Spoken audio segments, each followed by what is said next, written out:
Welcome to this installment of the video Dvar Torah. Today I have Dr. Carl Hochhauser, who is a clinical psychologist who also works regularly in the Torah world.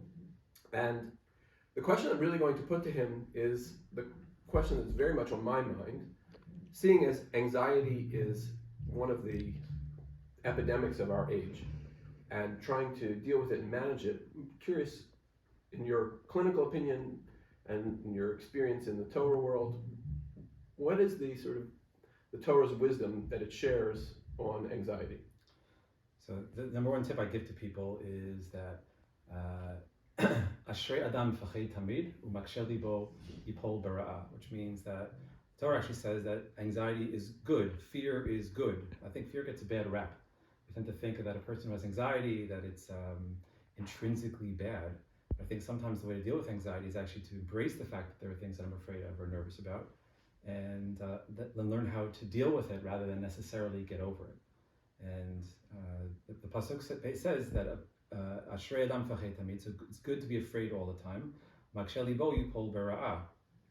We just arrived here from Israel, and we were taking hikes in the Rockies, coming down some staircase that I probably should not have brought my family on, hiking down from Bow Lake. And as my daughters and wife almost fell to their doom, my daughter says, my 8-year-old says that she was really afraid. And I said, good, because Maksheh libo yipol bara'a, a person that tries to get rid of their anxiety and doesn't deal with it, actually is going to fall down and bad things will happen. And so the Torah says that you should sometimes realize that it's good to be afraid of things, because fear can be something that spurs you to do the right thing, to deal with it. So let's just say I'm a teenage girl and my anxiety is principally a social anxiety. I'm afraid of what my friends are saying behind my back. I'm assuming that's fairly typical. How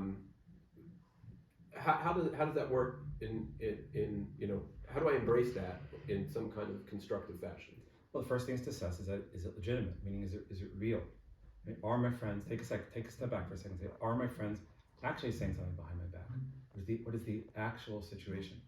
It's okay to be nervous a little bit, be nervous before a test, be nervous walking in social situations. It's actually not bad. Where people really get in trouble is they have anxiety about anxiety, or they get so uncomfortable with their anxiety that it throws them off. And it's okay to be nervous a little bit, and then use that to help me deal with the situation better. So I see that what you're saying is, when the Torah says Ashrei Adam Mefached Tamid, it's good to have anxiety. It means don't believe that the fact that you're nervous about something is in and of itself a problem. That is the number one thing to deal with anxiety, to be okay with it.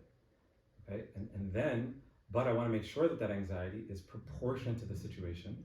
I shouldn't be afraid of my friends saying things behind my back if they're not. Right. Okay, that's the number one thing. What's the real situation? The stairs coming down from Bow Lake, death trap, don't go. Okay, my friends may not be saying things behind my back, so then it would be good to know that. So number one is, if I'm worried if my kitchen's on fire, I should have a good sense. Well, is it actually on fire or not? And if it is, we have to end this interview. I better go deal with your kitchen. Right. If it isn't, why am I spraying the fire extinguisher? Right. So this is more about making sure that the anxiety isn't of the right size. Because the truth of the matter is, your friends probably do talk about any of us at some point. But then you can have to ask yourself, well, for my entire life, people have talked about me behind my back. And has it caused me any appreciable harm? Did I get turned out of school? Did I get turned out of synagogue? Was I disinvited from every social situation?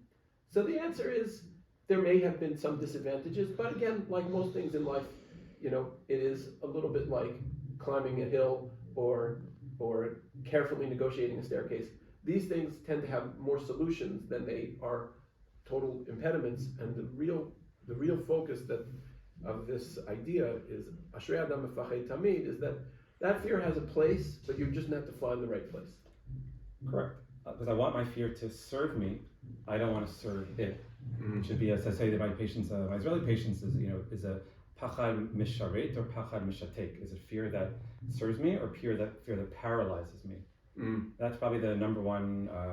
Again, one of the things I love about working in psychology and in the Torah world is that the two almost always fit together. And here the idea is one of the most famous findings in the history of psychology is that if I have the right amount of fear, and if it's proportionate and it's realistic, then it's fantastic. Mm-hmm. If I don't have any fear, that I don't take the social situation seriously enough. I don't think, hey, maybe I should be nicer to my friends. But if I'm overwhelmed by fear and anxiety, then it's paralyzing, and I have test anxiety, I have social anxiety. I ended up, again, which is the ultimate bad part of it, is that I end up engaging avoidance, withdrawal, where again, that's the irony, is that people who have too much social anxiety, what they do is they withdraw, they avoid, and that actually ends up making the fear worse. That makes the anxiety more entrenched and long lasting. Well, I really appreciate that. Very insightful, very helpful. Thank you so much. Thank you.